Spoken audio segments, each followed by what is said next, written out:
Iya, jazakallah khairan kasir pada Ustadz Zaim. Silakan Mbak, bagi para jamaah yang ingin bertanya mengenai riba di era modern, baik ikhwan maupun akhwat, kepadanya dipersilakan, di akhwatnya ya dipersilakan.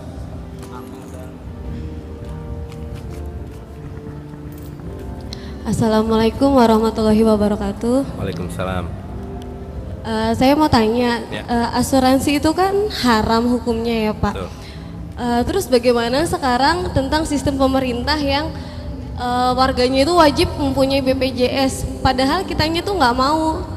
Kayak sekarang gini, kayak aku kerja di kantor, terus kantor aku mau bikin domisili kantor, masa persyaratannya harus semuanya harus terdaftar di BPJS, sedangkan dan itu harus aku yang ngurus padahal akunya nggak mau kan. Itu tuh hukumnya gimana? Jadi katanya kalau kita nggak sekarang ngurus apapun harus syaratnya harus punya BPJS, kan agak nggak masuk akal ya. Kayak STNK mobil atau mau bikin surat-surat apa, syaratnya pasti orang-orang juga kalau ngantri di BPJS, iya mbak saya mau ngurus surat ini tapi syaratnya harus punya BPJS, sedangkan itu kita kan tahu haram ya.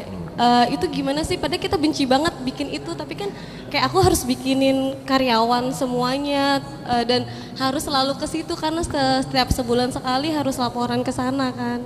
Itu gimana Pak hukumnya? Ya, hukumnya haram. Jadi Nabi mengatakan kalau kamu melihat kemungkaran, maka harus kamu lawan dengan perbuatanmu. Kalau kamu tidak bisa melawan dengan perbuatanmu, maka kamu harus lawan dengan perkataanmu. Kalau tidak bisa melawan juga dengan perkataanmu, maka lawan dengan hatimu. Menolak dengan hati. Kita merasa terpaksa, jijik dan seterusnya. Tapi kata Nabi, itu selemah-lemah iman. Ya? Nah sekarang kita ini muslim. Kita ini muslim harus mengikuti apa yang diberitakan oleh Allah SWT, yang diajarkan Rasulullah SAW. Dan kita tahu BPJS itu haram. Sekarang pernah nggak ada yang melawan itu?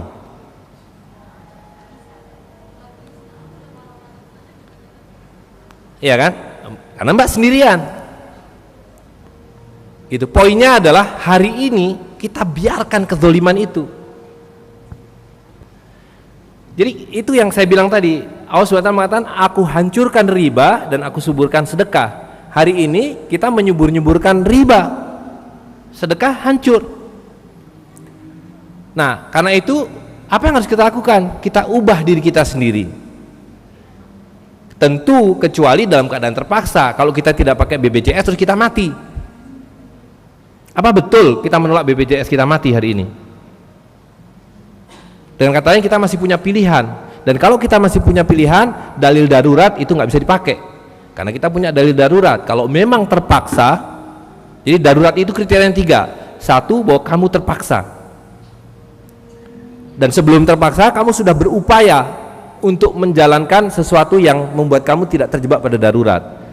Dalam kaidah fikih disebutkan sesuatu yang membuat sesuatu itu wajib kamu lakukan.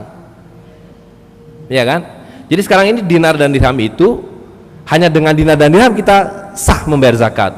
Maka wajib hukumnya ada yang mencetak dinar dan dirham. Nah, jadi kembali ke poin yang paling dasar itu, maksud saya tidak ada solusi jangka pendek gitu. Dalam keadaan terpaksa apa boleh buat, tapi kita harus berupaya dulu.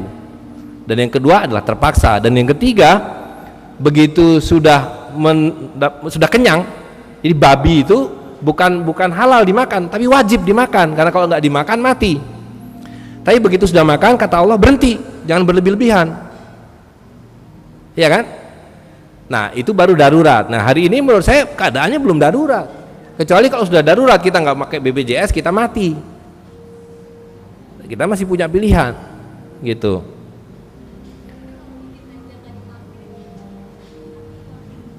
Ya itu seperti orang Yahudi kan, orang Yahudi itu diharamkan makan babi dan memanfaatkan segalanya. Maka apa yang dia lakukan? Yang dia lakukan adalah dia ambil minyak babinya, dia jual minyak babinya.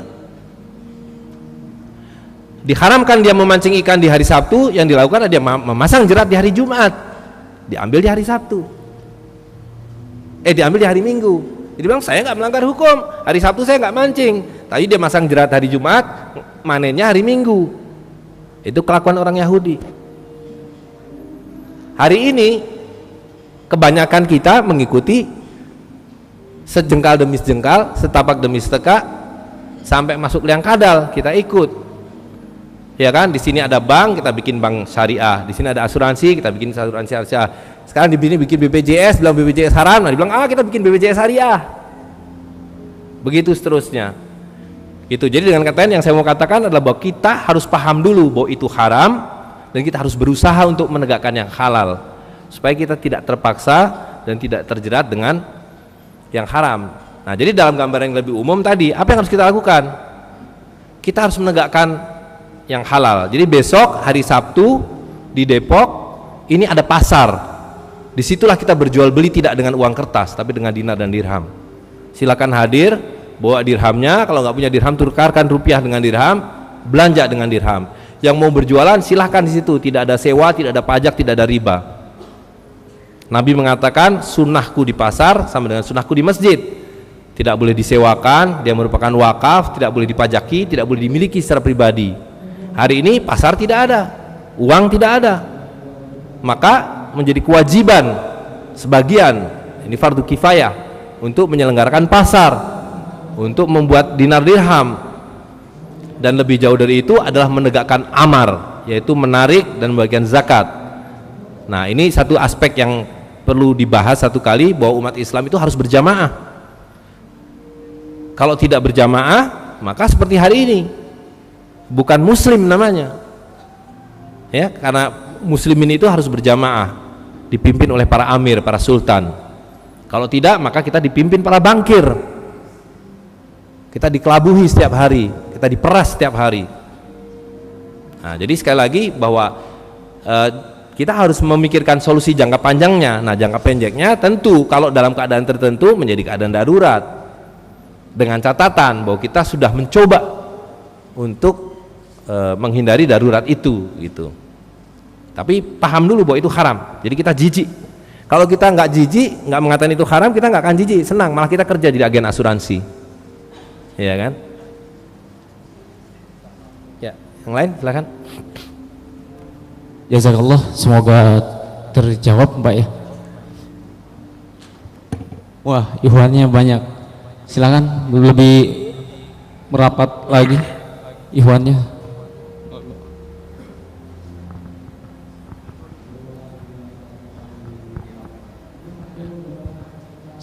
Assalamualaikum warahmatullahi wabarakatuh. Waalaikumsalam. Dengan Pak Ustaz, saya dengan Marco. Saya saat ini masih aktif di bank dan akan segera keluar. Agak dekat. Saya masih aktif saat ini bekerja di bank dan saya di sudah bank. mulai sadar bahwa itu haram, riba itu haram. Saya mau tanya, bagaimana itu sulit sekali loh keluar dari sistem riba itu, Pak. Dimanapun kita berada pasti akan berhubungan dengan itu. Gimana tuh caranya tuh? Sementara kan kita punya amirnya pun sendiri, yang seperti Ustadz bilang tadi kan. Ya. Negara kita kan masih sistemnya riba. Kedua, bagaimana kalau kita sedekah itu kan pakai uang kertas? Ya. Itu juga riba, bagaimana? Terima kasih. Iya, pertama tadi kita mesti paham dulu ya kan, bahwa mana yang halal, mana yang haram, gitu. Dan dalam hal riba, Nabi pernah ditanya, ya Nabi, riba ini siapa aja sih yang berdosa di dalamnya, yang terlibat dalamnya? Kata Nabi ada 4, yaitu mereka yang mengambil, yang memanfaatkan, memberi, ya, kemudian yang mencatatkan, dan yang menyaksikan. Menyaksikan itu artinya mengendorse. Kata Nabi 4-4-nya sama aja, dosanya sama. Jadi tidak ada kualifikasi bahwa saya kan cuma pegawai. Itu bagian dari pelaku riba. Gitu. Kita semua hari ini terlibat riba, betul. Gitu. Tapi kita tidak boleh membiarkan itu terus. Gitu. Karena kalau kita membiarkan itu terus, berarti kita terus-menerus menerima keharaman, dan itu tidak ada keberkahan dalam hidup. Gitu. Jadi yang sudah terlanjur bekerja di bank, di asuransi, di pasar saham, ya harus berhenti, hijrah. Bahwa itu tidak bisa melakukan besok pagi, ya kita pahami itu. Harus ada upaya untuk supaya berhijrah kepada yang halal, gitu. Nah, kalau dikasih gambaran kira-kira begini, kalau dalam satu kampung semua orang pelihara babi, ya, apakah lalu makan babi jadi halal? Tidak. Nah, supaya kita bisa keluar dari keadaan yang hanya ada babi, maka harus ada di kampung itu yang mulai memelihara kambing. harus ada yang memelihara ayam supaya kita bisa makan ayam. Itulah hukum fardu kifayah. Nah, dalam keadaan sekarang ini kita hidup dalam sistem riba tadi, mesti ada orang-orang yang mencetak dinar dan dirham, mesti ada orang-orang yang menyelenggarakan pasar, bukan hanya bicara seminar, ngomong ini itu, bekerja. Ad-din al-mu'amalah. Din itu adalah perilaku, perbuatan, action, ya, karena tanpa action bahkan pengetahuan itu menjadi racun, gitu. Nah, jadi karena itu marilah sekarang ini bersama-sama. Sekarang sudah ada yang mencetak dinar dan dirham, sudah ada yang menyelenggarakan pasar-pasar. Contoh perbanyak, mulai dengan pribadi-pribadi. Dan kata lain, resepnya sederhana: ubah perilaku kita. Allah SWT mengatakan tidak akan dia mengubah satu kaum kecuali mulai dengan mengubah perilaku dirinya sendiri. Ya, kita ubah, kita mengatakan bahwa riba ini haram, uang kertas ini haram, bahwa saya sekarang masih pakai ini karena terpaksa. Tapi saya berusaha untuk hijrah. Saya mulai membayar zakat dengan dinar dirham, mulai membayar mahar dengan dinar dirham, mulai bersedekah dengan dinar dirham, dan seterusnya. Gitu. Nah, jadi pelan-pelan kita akan keluar dari situ. Jadi hijrah. Tentu tidak membalik tangan besok selesai. Proses yang saya ceritakan ini itu 300 tahun. Jadi hilangnya emas dan perak dan berubah menjadi sistem yang hari ini kita jalani itu 300 tahun. Dan bukan tanpa darah-darah. Itu kenapa ada perang Patimura. Ya, ini ironisnya, ini tragisnya. Patimura ini adalah orang yang melawan perampasan uang-uang perak untuk ditukar menjadi kertas. Tapi sekarang gambarnya dipakai untuk menghiasi uang kertas yang paling rendah nilainya, Rp1.000. Itu terjadi perang Patimura karena Patimura bersama rakyat Maluku waktu itu menolak. Kami tidak mau dipaksa perak kami diambil dan diganti dengan kertas.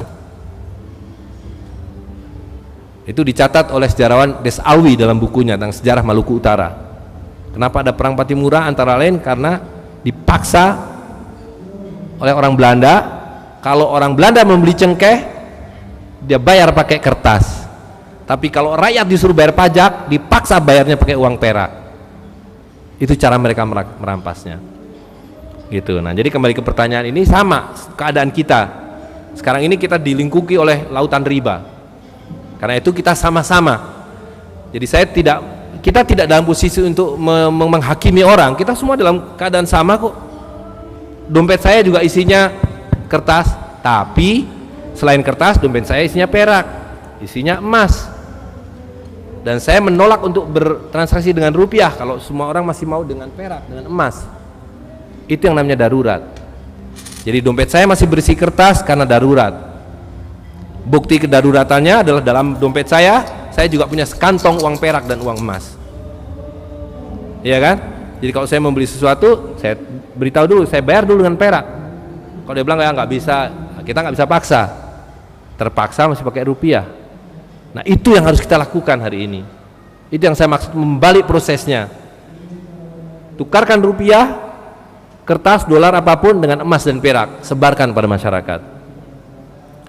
Sebab sekali lagi ya, saya perjelas, semakin banyak bapak ibu bertransaksi dengan rupiah, ini semakin kita membuat miskin, Bu. Jadi kalau ibu sedekah 100.000 rupiah, itu lebih baik daripada sedekah 1 juta rupiah. Karena yang ibu sedekahkan itu adalah liability, riba, hutang. Tapi kalau ibu sedekahkan sedirham perak, yang ibu sedekahkan adalah harta, 3 gram perak. Di sini tambah lagi 1 dirham, 6 gram perak, 9 gram perak, dan seterusnya. Masyarakat menjadi kaya, menjadi makmur. Semakin banyak kita gunakan ini, kita semakin miskin.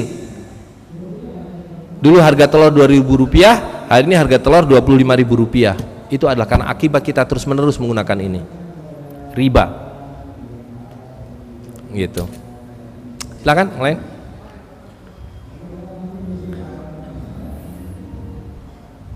Assalamualaikum warahmatullahi wabarakatuh. Waalaikumsalam. Saya dari Kalimantan Barat, Pak, Ketapang. Pertanyaan saya satu, dalam kondisi yang terdesak sekarang ini, orang kepingin memiliki yang sifatnya primer, contohnya motor. Nah, kalau beli cash tidak punya duit.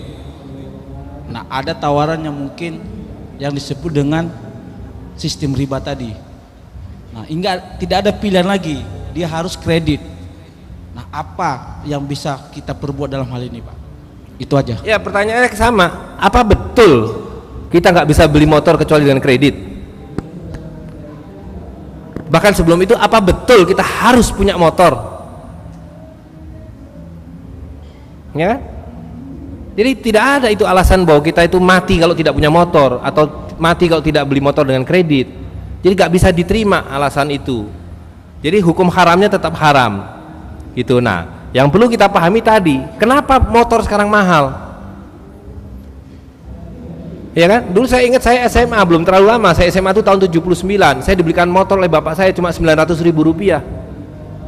900.000 rupiah sudah dapat motor bebek Honda baru, yang bekasnya cuma 400.000 rupiah. Kenapa sekarang harga motor jadi 15 juta? Karena ada bank, karena uang kertas. Dulu uang orang tua kita, kakek nenek kita punya tanah 2.000 meter, 5.000 meter, 10.000 meter. Tidak ada bank, tidak ada uang kertas. Begitu ada bank, ada uang kertas, mereka bilang, kalian kan nggak bisa beli rumah, saya kasih kredit. Tapi dulu kreditnya buat 700 meter. Makin lama makin nggak bisa kebeli, kasih 500 meter, 400 meter, 300 meter, 200 meter, 150 meter, 120, 90, 70, 60, 45, 54, 45, 36, 21. Kebeli rumah 21 meter hari ini? Tidak kebeli. Jadi dengan kata lain, ketika tidak ada bank, orang kaya mudah memiliki harta. Begitu ada bank, begitu ada kredit rumah yang katanya untuk menolong masyarakat punya rumah, justru rumah tidak terbeli. Jadi misi pertama, tujuan pertama para bankir adalah membuat semua orang miskin. Tidak boleh ada orang yang mampu membeli tunai, supaya kalau membeli apapun dia mesti berhutang pada saya, dan dengan berhutang itu bukan menjadi tertolong. Yang dulu bisa punya 1.000 meter sekarang 21 meter pun susah gitu. Jadi sekali lagi, tidak ada solusi jangka pendek. Itu yang mesti kita sadari, bahwa hari ini kita dalam kubangan riba, betul, tapi mari sama-sama kita keluar dari kubangan ini. Ini tidak bisa kita biarkan gitu. Dan itu namanya fardu kifayah. Kalau tidak ada yang mengerjakan ini, kita semua berdosa. Ketika ada yang mengerjakan, gugur dosanya, tapi yang mengerjakan punya beribu-ribu nilai lebih besar di mata Allah SWT daripada orang yang diam. Wal takum minkum ummatun yat'una ilal khairi, dan seterusnya. Hendaklah ada di antara kamu segolongan orang yang menegakkan fardu kifayah ini, yang memerangi riba. Sebab kalau kamu tidak memerangi riba, harbi minallah wa rasulihi, kata Allah SWT, Allah yang akan memerangi riba. Dan peperangan itu sudah terjadi. Iya kan? Dulu kita beli telur, namanya aja gak tahu, seketip, sesen. Sekarang beli telur 25.000 rupiah sekilo. Karena kita melawan perintah Allah SWT, kita membangkang perintah Nabi SAW. Gitu. Bahwa kita harus bertahap, betul. Tapi apa yang terjadi hari ini? Ya kan? Yang sebaliknya, justru orang membuat industri riba dengan dikamuflase dengan sebutan syariah. Bank syariah, asuransi syariah, pasar saham syariah, kartu kredit syariah, panti pijat syariah. Betul nggak? Ada nggak panti pijat syariah? Ada. Apa yang tidak bisa disyariahkan kalau begitu? Semua bisa disyariahkan. Hotel mesum, hotel syariah, begitu. Yang lain silakan.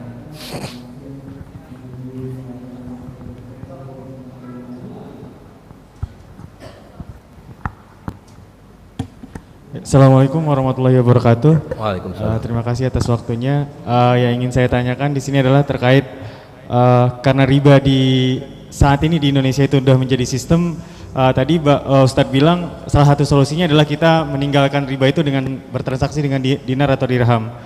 Ada orang yang punya solusi yang lain juga gitu. Dia berusaha merubah itu melalui sistem gitu. Dia masuk ke dalam sistem seperti misalnya kayak ada orang yang berusaha bekerja di bank sentral misalnya. Apakah dengan niat dia bisa merubah kebijakan mungkin salah satunya. Jadi kan kita sama-sama punya niat baik gitu. Ada orang yang benar-benar berusaha merubah itu meninggalkannya, ada orang yang berusaha merubah melalui sistem gitu.